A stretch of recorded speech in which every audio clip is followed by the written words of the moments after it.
Eric. Walk me through you going after the CCP.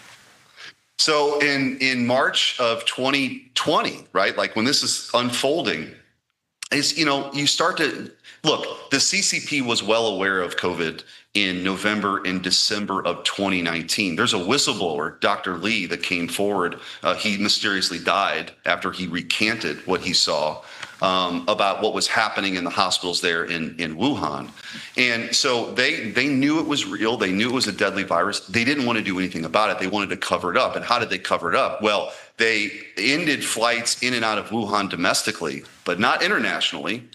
China also became the largest net exporter of PPE to the largest net importer of PPE in those months. So they knew it was going down. They didn't tell anybody. And of course, the World Health Organization, which is just a puppet for the CCP, they helped hide all this too. So what does President Trump do? He says, look, this crazy thing happening in Wuhan. We're going to shut down flights in and out of China. He's characterized as the xenophobe in chief, right? All this, the left did something. You started to see the Trump derangement syndrome kind of play out on that stage too. So we saw enough. And actually my Solicitor General at the time, John Sauer, who's now the Solicitor General of the United States, just a brilliant guy who's winning a lot of these lawsuits now for the Trump administration and was his lawyer in the presidential immunity case too, by the way. But we said, you know what, there's got to be something here. If we're reading this in the newspapers, there's got to be a lot more there. So we decided to sue Communist China, the CCP, the Wuhan Institute for Virology for unleashing COVID on the world.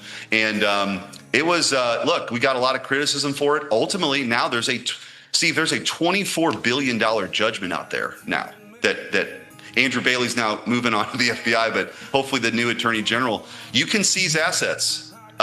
Chinese assets now with that judgment. And I hope that we're aggressive in doing that. But I think it was about, look, I don't care. I mean, obviously, no harm has come to me yet, but the CCP didn't like that. But who cares? Like, I'm an American and I'm going to fight for, like, this is my country and this is what you did and you ought to be held accountable for it.